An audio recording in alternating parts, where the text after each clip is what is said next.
Good evening मेरे प्यारे दोस्त, आप लोग कैसे हो? मैं आशा करता हूं कि आप सभी लोग अच्छे होंगे। आप सभी का हमारे YouTube channel success with Pal sir पे स्वागत है।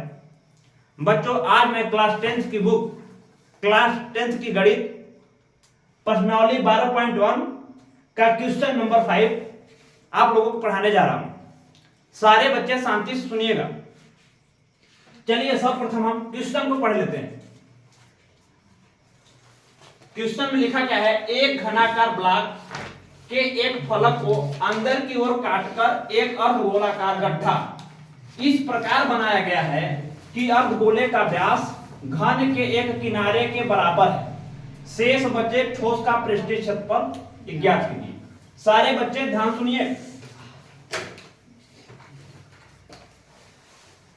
देखो क्वेश्चन में कह क्या रहा है? एक घनाकार ब्लॉक है, इस ब्लॉक के एक फलक को काट दिया गया है। ऊपर से देखिए बच्चों, ऊपर से इस फलक को, ऊपर वाले फलक को काट के एक अर्धगोलाकार गड्ढा बनाया गया है।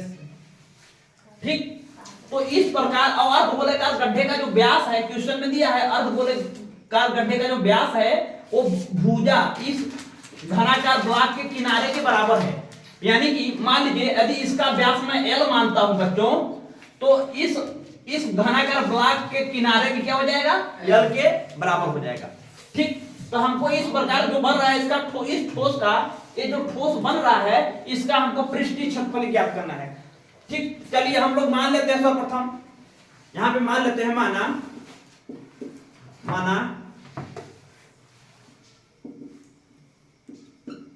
अर्धगोलाकार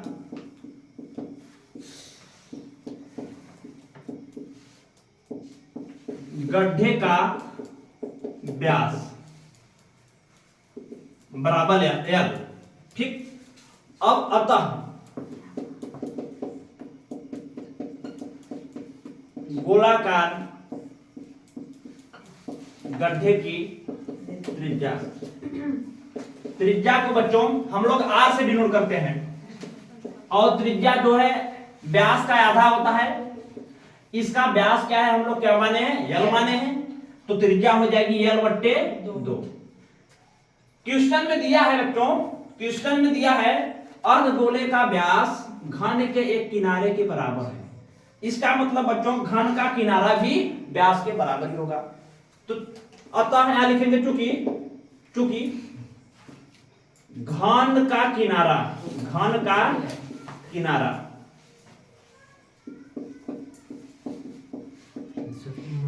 किसके बराबर है? अर्धगोले के व्यास के बराबर है। अर्धगोले के व्यास के बराबर है।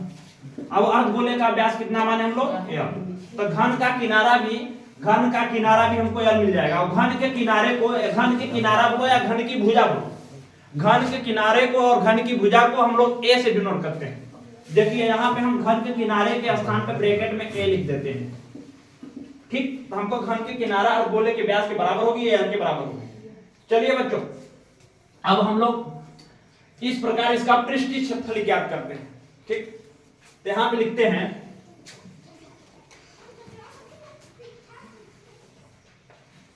यहां पे लिखेंगे इसलिए घनाकार ठोस का, ये क्या है? ठोस का पृष्ठीय क्षेत्रफल, इसलिए ठोस का पृष्ठीय क्षेत्रफल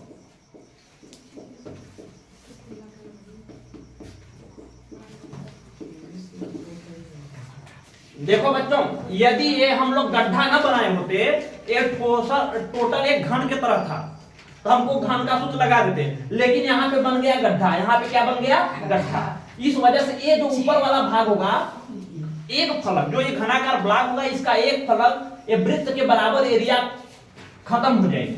एक गड्ढा बना दिया गया है। हम लोग क्या करेंगे बच्चों, यहाँ पे घन का पृष्ठीय क्षेत्रफल निकालेंगे, उसमें से इस वृत्त के क्षेत्रफल को घटा देंगे। ठीक, तो हमको इस ठोस का पृष्ठीय क्षेत्रफल क्या मिलेगा? 6a का स्क्वायर। एक घन का टोटल पृष्ठीय क्षेत्रफल हो गया। लेकिन ए एरिया जो है, ये वृत्ताकार जो एरिया है निकाल दिया गया है, इसमें से हम घटा देंगे इस वृत्त के क्षेत्रफल। वृत्त का क्षेत्रफल होता है बच्चों पाई आर स्क्वायर। तो यहाँ पे आ जाएगा -πr²। लेकिन जब ये गड्ढा बनाया गया है, जब गड्ढा यहाँ पे है अर्धगोला का, तो ये देखो ये कर्व का क्षेत्रफल हमको निकालना पड़ेगा, क्योंकि ये अंदर जब देखेंगे तो हमको ये पृष्ठ दिखेगा, इस पृष्ठ का भी हमको क्षेत्रफल निकालना पड़ेगा। और ये वक्री पृष्ठ है, एक ऐसा पृष्ठ है बच्चों, वक्री पृष्ठ है, और वक्री पृष्ठ का क्षेत्रफल होता है 2 पाई, अर्धगोले का वक्र है, अर्धगोले के वक्री पृष्ठ का क्षेत्रफल होता है 2 पाई r का स्क्वायर। इसमें इस एरिया को हम जोड़ देंगे 2 पाई r का स्क्वायर। चलिए अब मान रख देते हैं 6, a का मान, एक घन का किनारा है, घन का किनारा घन के अर्धगोले के व्यास के बराबर है। a के स्थान पे हम a के स्थान पे लिखेंगे l, a के स्थान पे लिखेंगे l, तो हो जाएगा l का स्क्वायर माइनस पाई। r का मान कितना है, r का मान व्यास का आया था l/2, तो r के स्थान पे लिखेंगे l/2 का स्क्वायर प्लस 2 पाई, फिर r के स्थान पे लिखेंगे l/2 का स्क्वायर। यहाँ पे आ जाएगा 6l स्क्वायर, यहाँ से हम यहाँ बूढ़े को हटा सकते हैं, कोई दिक्कत नहीं है। अब ध्यान सुनिए, यहाँ पे माइनस, यहाँ पे पाई l का स्क्वायर हो जाएगा, पाई l का स्क्वायर बट्टे 4, फिर यहाँ पे आ जाएगा 2 पाई al का स्क्वायर है बेटा, घाते में 2 है तो l का स्क्वायर बट्टे 4। ठीक, अब इसका हम लोग एलसीएम ले लेंगे, इस सब का एलसीएम ले लेंगे, तो यहाँ पे हो जाएगा, सब जगह 4 है, इसके नीचे कुछ नहीं, तो 1 मान लेंगे बच्चों। अब सबका एलसीएम लेंगे 4, 1 का भाग 4 में 1 चौका 4, 4 को गुणा 6 में करेंगे 6 चौक 24, 24 l का स्क्वायर माइनस 4 का भाग 4 में करेंगे कितना आएगा बच्चों, 1 का गुणा करेंगे पाई में, पाई l का स्क्वायर, फिर 4 का भाग 4 में करेंगे 1 आएगा, 1 का गुणा 2 पाई l स्क्वायर में करेंगे 2 पाई l स्क्वायर ही आएगा। यहां से देखिए 24 l का स्क्वायर, पाई l स्क्वायर में से 2 पाई l स्क्वायर घट जाएगा, ये माइनस में ये प्लस में घटाएंगे, प्लस वाली सम ए बड़ी है और ये छोटी है, यहाँ पे आएगा 2 पाई l स्क्वायर में से माइनस पाई l स्क्वायर घटाएंगे तो प्लस पाई l स्क्वायर हमको बचेगा, और पूरे के बट्टे बचेगा 4। इसको हम लोग ऐसा लिख देंगे, 1/4 को अलग कर लेंगे क्योंकि 4 नीचे है, 4 को कॉमन कर लिए, यहाँ l स्क्वायर भी कॉमन कर लेंगे, तो यहाँ पे बचेगा क्या, 24 प्लस पाई, यहाँ बचेगा 24 प्लस पाई, l स्क्वायर भी कॉमन हो गया, इस l स्क्वायर कॉमन को हम इधर लिख देंगे, चाहे इधर लिखे चाहे इधर, कोई दिक्कत नहीं है, यही हमारा आंसर हो गया। लिखिए सारे बच्चे,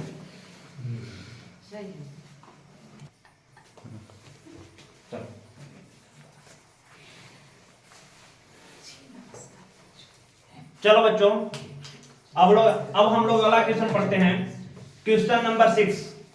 सर्वप्रथम मैं क्वेश्चन को पढ़ लेता हूं।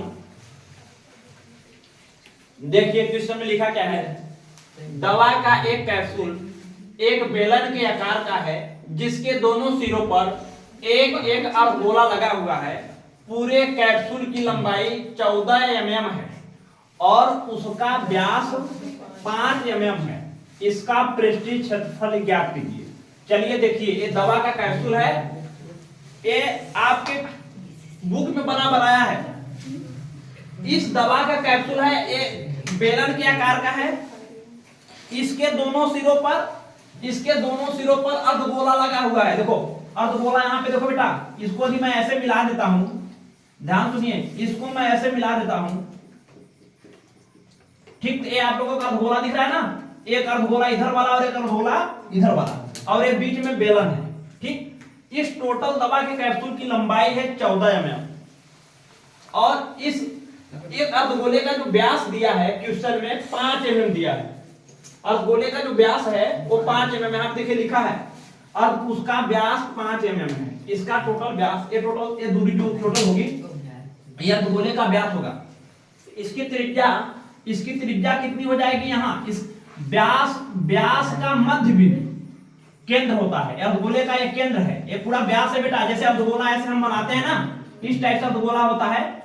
ठीक, ये अर्धगोला, इसको मैं ऐसे बना सकते हैं, कोई दिक्कत नहीं, लेकिन नहीं बना रहे, इसका जो मध्य बिंदु होता है, यदि ये व्यास होता है, इसका मध्य बिंदु होता है, तो ये मध्य बिंदु से यहां तक की दूरी त्रिज्या कहलाती है, तो ये त्रिज्या होगी बेटा, ये त्रिज्या होगी, और ये टोटल दूरी, ये टोटल व्यास की लंबाई 5 mm है, तो ये हो जाएगा 5/2, और केंद्र से अर्धगोले के जैसे केंद्र हुआ बेटा है इसका, चाहे यहाँ की दूरी निकालो, चाहे यहाँ की किसी भी पृष्ठ पर, केंद्र से अर्धगोले के किसी भी पृष्ठ की जो दूरी होती है त्रिज्या के बराबर होती है। ये देखो यहाँ से यहाँ एक केंद्र है, केंद्र से ये दूरी निकालोगे, ये भी 5/2 होगी, ये भी 5/2 होगी और ये भी 5/2 होगी।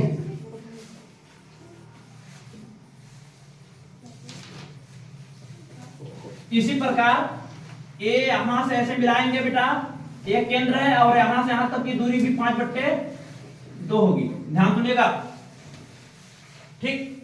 अब बताइए 5/2 इधर, 5/2 ये टोटल लंबाई 14 mm है, ये 5/2 इधर और 5/2 इधर कम हो गया, तो ये दूरी कितना मिलेगी?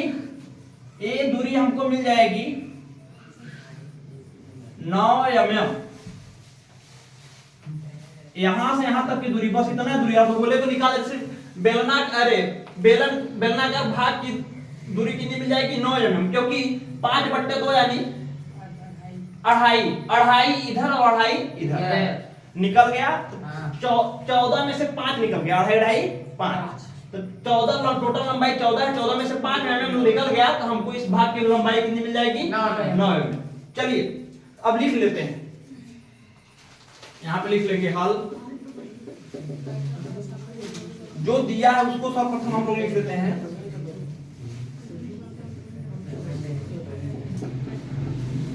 दिया है कैप्सूल की कुल लंबाई, कैप्सूल की कुल लंबाई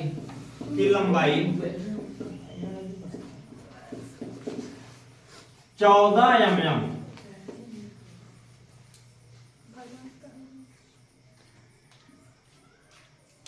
अर्धगोले का व्यास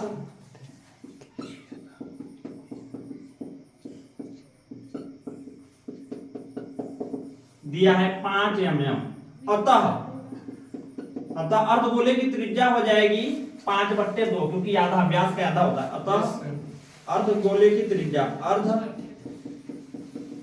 की त्रिज्या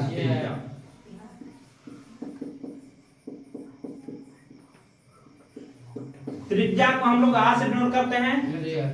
अर्धगोले की त्रिज्या, ध्यान सुनिए, ये त्रिज्या जो है बेटा, ये त्रिज्या अर्धगोले का भी है और बेलन का भी है। ये बेलन ऐसे है, ये देखिए बेलन है, यहां से यहां तक की बेलन है ना, ये टोटल बेलन का भी तो व्यास है। तो ये आधा जो भाग होगा ये अर्धगोले की भी त्रिज्या होगी और बेलन की भी त्रिज्या होगी। इसकी त्रिज्या क्या बेटा? बेलन की। तो ये अर्धगोले की त्रिज्या तथा यहां लिख लेंगे बराबर क्या होगी? बराबर बेलन की त्रिज्या, बराबर बेलन की त्रिज्या। अर्धगोले की त्रिज्या यहां लिख देंगे बराबर बेलन की त्रिज्या। दोनों की त्रिज्या सेम होगी और दोनों किसके बराबर होगी? व्यास का आधा। व्यास कितना है अर्धगोले का? 5, तो 5 क्या हो जाएगा? 2, 5/2 mm। ठीक, चलिए अब हम लोग बेलनाकार भाग की लंबाई निकाल लेते हैं। कैप्सूल के बेलनाकार भाग की लंबाई तथा यहां से निकालेंगे बेलनाकार भाग की त्रिज्या। नहीं, कैप्सूल के बेलनाकार भाग की लंबाई अब लोग हम लोग निकालते हैं। कैप्सूल के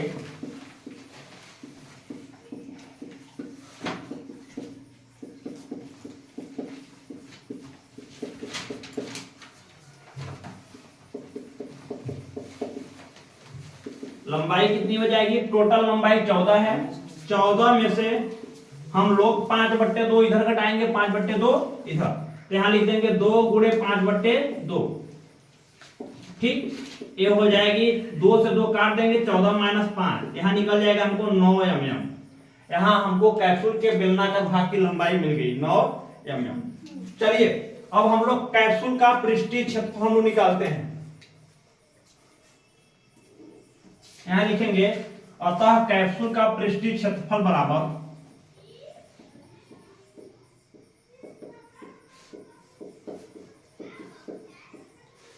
कैप्सूल का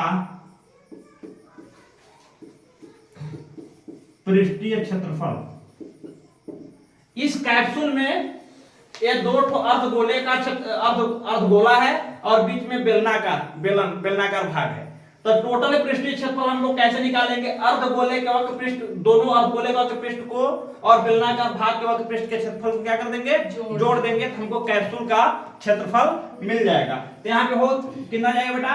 बेलन, ये बेलन के वक्र पृष्ठ का क्षेत्रफल आप लोग जानते हो, बेलन के वक्र पृष्ठ का क्षेत्रफल होता है 2 पाई आर एच, 2 पाई आर एच प्लस यहाँ पे अर्धगोला, सेम अर्धगोला है, दो साइड है, और अर्धगोले का वक्र का पृष्ठीय क्षेत्रफल होता है 2 पाई आर का स्क्वायर।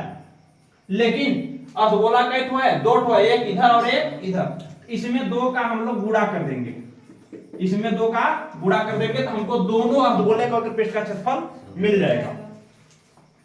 अब मान रख देते हैं यहाँ पे 2 पाई का मान, पाई का मान हम लोग रखेंगे 22/7। 1 मिनट इतना लिखिए। अच्छा अब हम लोग मान रख लेते हैं, सर्वप्रथम हम लोग कॉमन कर लेंगे, यहाँ पे 2 है, यहाँ पे भी 2 है, यहाँ पे पाई है, यहाँ पे भी पाई है, ठीक। तो 2 पाई हम लोग कॉमन कर लेते हैं, ठीक। और यहाँ पे आ रहा है, यहाँ पे भी आ रहा है, 2 पाई आर कॉमन कर लेते हैं, 2 पाई आर, यहाँ पे बचेगा सिर्फ एच, यहाँ पे 2 पाई आर कॉमन हो गया, यहाँ आर का स्क्वायर है, एक आर बचेगा और एक 2 बचेगा, यहाँ बचेगा 2 और आर, 2 को पहले लिख लिया और एक आर बचा, पावर में 2 ना है, एक आर कॉमन कर लिए, एक आर बचेगा, ठीक। यहाँ पे हम लोग अब मान रख देते हैं, 2 बीच में गुणा है, पाई का मान रखेंगे 22/7 और आर का मान अभी 5/2, आर का मान 5/2 और एच का मान कितना है?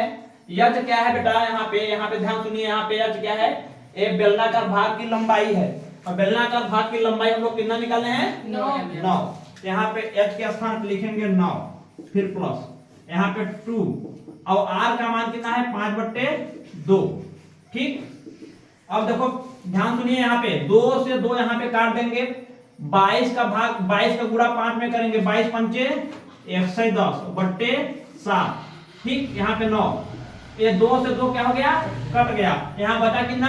5, यहाँ पे बचा बेटा 110/7, 9 में 5 जोड़ेंगे आएगा 14, ब्रैकेट हटाएंगे तो गुणा लगा देंगे, 7 से 14 कट जाएगा, 7 गुना 14। अब देखो बच्चों 110 का गुणा 2 में करेंगे, 110 का गुणा जब 2 में करेंगे तो 220, 2 शून्य 0, 2 एकम 2, 2 एकम 2, ये क्षेत्रफल है बच्चों, ये एम ने लंबाई दिया है, तो क्षेत्रफल को लिखेंगे एम का स्क्वायर, लिख लीजिए, यही आंसर है। सारे बच्चे लिखिए, लिख। चलिए बच्चों अब हम लोग अगला क्वेश्चन नंबर 7 पढ़ते हैं। हम पढ़ लेते हैं, पढ़ के आप लोगों को समझा देते हैं। लिखा है कोई तंबू एक बेलन के आकार का है जिस पर एक शंकु अध्यारोपित है।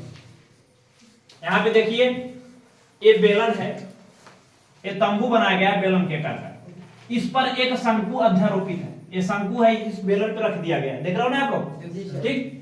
यदि बेलनाकार भाग की ऊंचाई और व्यास क्रमशः 2.1 मीटर और 4 मीटर है। देखो बेटा यहाँ पे ध्यान सुनिएगा, बेलनाकार भाग की ऊंचाई और व्यास क्रमशः, यानी पहला जो क्रमशः मतलब पहले जो होगा वो ऊंचाई होगा, बाद में जो होगा वो व्यास होगा। इसकी ऊंचाई है 2 इसकी ऊंचाई बेलनाकार भाग की ऊंचाई है 2.1 मीटर और इसका व्यास है 4 मीटर। व्यास 4 मीटर, व्यास ये होता है बेटा ये वृत्ताकार भाग, जो बेलन का वृत्ताकार जो भाग होगा, ये टोटल दूरी यहां से यहां तक की दूरी व्यास होगी। व्यास कितना दिया है? 4 मीटर।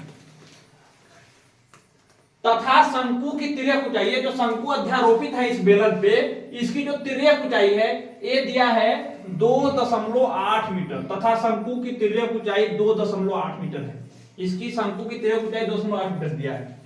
तो इस तंबू को बनाने में प्रयुक्त कैनवस का क्षेत्रफल ज्ञात कीजिए।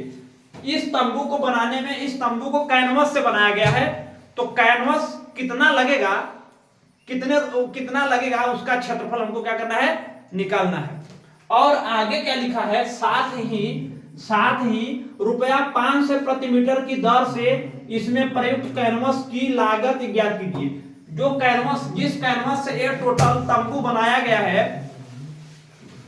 उस कैनवस का जो रेट है, लागत है, वो है 500 रुपया प्रति मीटर स्क्वायर। 500 रुपया प्रति मीटर स्क्वायर है। तो इस तंबू को बनाने में टोटल कैनवस की टोटल लागत कितनी होगी, हमको वो निकालना है। दो चीज निकालना है, कैनवस का टोटल क्षेत्रफल और कैनवस को खरीदने में टोटल लागत। चलिए निकालते हैं। हल में दिया है बेलनाकार भाग की ऊंचाई दिया है 2.1 मीटर। ऊंचाई को ऐसे नोट करते हैं, लिख लेंगे। बेलनाकार भाग का व्यास दिया है बेलनाकार भाग की ऊंचाई को हम लोग ऐसे नोट करते हैं। ऊंचाई दिया है 2.1 मीटर। बेलनाकार भाग का व्यास, इसका व्यास दिया है 4 मीटर। शंकु की तिर्यक ऊंचाई कितना है, शंकु की तिर्यक ऊंचाई को हम लोग एल से डिनोट करते हैं। एल दिया है 2.8 मीटर। कैनवस के लागत की दर दिया है 500 रुपया प्रति मीटर स्क्वायर। ठीक, चलिए हम लोग इस तंबू का क्षेत्रफल ज्ञात करते हैं। सर्वप्रथम लिखेंगे अतः तंबू का क्षेत्रफल, पहले हम लोग इसकी त्रिज्या निकाल लेते हैं। व्यास दिया है 4 मीटर, तो त्रिज्या इसकी आधी होगी 2 मीटर। यहां लिख देंगे अतः बेलनाकार भाग की त्रिज्या, क्वेश्चन में देखिएगा, जो त्रिज्या बेलनाकार भाग की होगी वही शंकु की भी होगी, सेम होगी। बराबर लिखेंगे बेलनाकार भाग की त्रिज्या बराबर शंकु के आधार की त्रिज्या। शंकु के या शंकु की त्रिज्या भी लिख सकते हो, शंकु की त्रिज्या। ये दोनों बराबर होगा, कितना होगा बेटा, व्यास दिया है 4 मीटर, 4 का आधा होगा 4/2, 2 से 2 काट देंगे, आ जाएगा त्रिज्या 2 मीटर। ठीक, अब इसका हम लोग क्षेत्रफल निकाल लेते हैं, लिख लेंगे। इसलिए तंबू का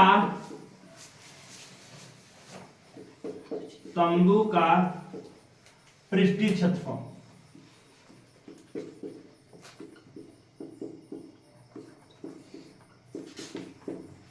तंबू का पृष्ठीय क्षेत्रफल, ध्यान सुनिएगा, ये शंकु के वक्र पृष्ठ का क्षेत्रफल और इस बेलन के वक्र पृष्ठ का क्षेत्रफल जोड़ देंगे। ठीक, तो हमको तंबू का पृष्ठीय क्षेत्रफल ज्ञात हो जाएगा।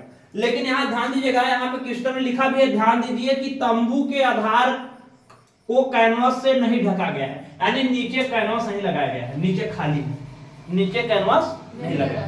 ठीक, यहां लिखेंगे तंबू के पृष्ठीय क्षेत्रफल क्या हो जाएगा, ये वक्र और ये वक्र दोनों को जोड़ देंगे। शंकु के वक्र पृष्ठ का क्षेत्रफल होता है पाई आर एल, और बेलनाकार भाग है, इसके वक्र पृष्ठ का क्षेत्रफल कितना होगा, आप लोग जानते हो 2 पाई आर एच। ठीक, यहां से हम लोग पाई आर यहां दोनों जगह कॉमन है, पाई आर कॉमन कर लो। यहां पे बचेगा क्या, एल बचेगा, यहां पे 2h बचेगा। ठीक, यहां पे मान रख दो बेटा, सर्वप्रथम इतना कर लो, करो जल्दी। चलिए अब हम लोग इसका मान रखते हैं, नीचे जगह नहीं है इसलिए ऊपर लिखते हैं हम लोग। यहां पे तंबू का पृष्ठीय क्षेत्रफल, तंबू का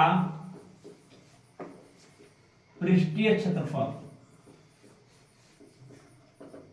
दिया है पाई का मान होता है 22/7। फिर यहां दिया है आर का मान हम लोग निकाले हैं 2। ठीक, यहां बराबर यल का मान कितना दिया है 2.8। फिर प्लस यहां देखिए 2 दिया है तो 2 लिखेंगे, गुणे ऊंचाई, बेलनाकार भाग की ऊंचाई कितना है 2.1। ठीक, 22/7 गुणे 2, यहां 2.8 है, प्लस 2.1 में गुणा करेंगे 2 का तो 4.2 आएगा। 22/7 गुणे 2, 2.8 में 4.2 को जोड़ेंगे तो 4 2 6, 8 2 10 के 0, कैरी 1, 4 2 6 1 7, 7.0 आएगा। 7.0 का हम लोग 7 लिखेंगे, ब्रैकेट को हटाएंगे तो यहाँ पे लग जाएगा गुणा, ये 7 से ये 7 कट गया, मेरा आंसर आ गया 22 दूना 44 मीटर का स्क्वायर। ये टोटल कैनवस का क्षेत्रफल मिल गया। और कैनवस के लागत की दर भी निकालना है। कैनवस का दर, कैनवस की लागत निकालना है। कैनवस की लागत की दर दिया है 500 रुपया प्रति मीटर स्क्वायर। यहां लिखेंगे अतः कैनवस की लागत, अतः कैनवस की लागत। देखो बच्चों, 1 मीटर स्क्वायर में कैनवस, 1 मीटर स्क्वायर कैनवस को खरीदने में कितना रुपए लग रहा है बच्चों? 500 है। और टोटल कितने मीटर स्क्वायर है? 44 मीटर स्क्वायर है। तो हम क्या करेंगे, टोटल लागत कैसे निकालेंगे? 44 में 5 से क्या कर देंगे? गुणा कर देंगे। आप लोगों को मैं बता चुका हूं, जीरो को हम लोग गुणे में नहीं गुणा करते। ठीक 5 का गुणा करेंगे 4 में, 5 चौका 20 को सुनना, कैरी 2, 5 चौक 20, 2 22। ये 2 जीरो छोड़े थे बेटा, 2 जीरो लास्ट में लगा लेंगे। इतना रुपए लगेगा। कैनवस की लागत भी मिल गई हमको और तंबू का पृष्ठीय क्षेत्रफल भी मिल गया।